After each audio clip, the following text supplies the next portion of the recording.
আসসালামু আলাইকুম গাইজ, আমি ইমন শেখ চলে আসলাম আপনাদের মাঝে আরও একটি নতুন ব্লগ ভিডিও নিয়ে। অনেকদিন পরে গ্রামের মাটির রাস্তাতে হাঁটতেছি।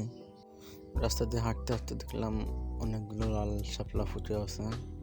সবাই লাল শাপলা নেওয়ার জন্য আবদার করতেছিল, আর আমার ছোট্ট একটা বোন সবার আবদার পূরণ করার জন্য পুকুরে নেমে গেল শাপলা ওঠানোর জন্য। লাল শাপলা দেখতে খুবই ভালো লাগে, পদ্ম ফুলের মতন লাগে, এর জন্য সবাই একটু আকৃষ্ট হয়। শাপলাগুলো তুলে নিয়ে উপরে আসতেছে।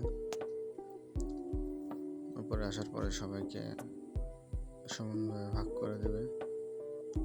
ও কারোর হাত দেবে না, দেখেন, ও এসে নিজের হাতে ভাগ করে দেবে। সবাইকে দিল, আমাকেও দিবে। লাল শাপলা এমনি দেখতে খুব ভালো লাগে।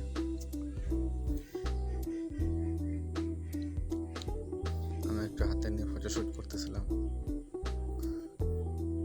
ফটোশুট করতে করতে সামনের দিকে আগাচ্ছিলাম, তখন আবার দেখি সামনে আরো তিন চারটার মতন শাপলা ফুল ছিল। ওইগুলো উঠানোর জন্য নামলো, ওইগুলো উঠিয়ে আনবে। আসলে গ্রামের পরিবেশ এমনি খুব ভালো লাগে।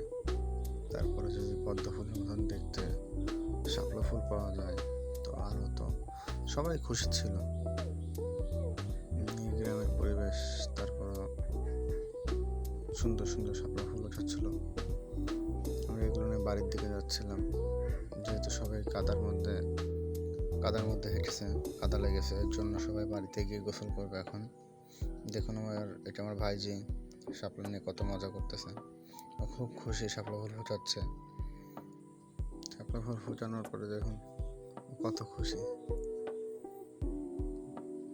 আমরা বাসার দিকে যাচ্ছিলাম, বাসার দিকে যাওয়ার পরে সবাই দেখুন এখন ঘেরে নামবে, আমরা এটাকে ঘের বলি, ঘেরে নামবে গোসল করার জন্য। ওদের এরকম দেখে আমাদের, বিশেষ করে আমার ছোটবেলার কথা খুব মনে পড়তেছিল। আমরাও ছোটবেলায় এরকম অনেক মজা করেছি, এরকম পানিতে নামতাম, অনেক মজা করেছি। দেখুন গ্রামের পরিবেশ খুবই সুন্দর। ওরা পুরো ঘের চষে বেড়াচ্ছিল, ঘুরতেছিল, সাঁতরাচ্ছিল। আমার খুব নামতে মন চাচ্ছিল, কিন্তু পরিস্থিতি তেমন ছিল না। দেখুন ঘেরের মধ্যে কিভাবে লাফালাফি করবে ওরা। সত্যি সত্যি দেখতে আমার খুব ভালো লাগতেছিল এবং আমার ছোটবেলার কথা খুব মনে পড়তেছিল। এটা আমার ছোট বোন, দেখুন ও লাফ দিবে। তারপর ওর বড় একটা বোন আছে, সেও লাফ দিবে। ছোট তো লাফ দিতে ভয় লাগে, প্রথম ভয় লাগতেছিল। দেখুন তারপর লাফটা শেষমেশ দিয়ে দিল। ওর দেখা দেখি ওর যে বড় বোন ছিল সেও লাফ দেবে। পানিতে লাফালাফি না করলে তো মজাই হয় না। এই সামনে যে পানি টুক দেখতেছিলেন, এটা পুরো কালা হয়ে গেছিল ওদের লাফালাফির জন্য। শেষে আমরা বাসার দিকে রওনা দিচ্ছিলাম। দেখুন কি অবস্থা, কত কাদা পায়। কাদা মাটিতে হাঁটার মজাই এটা।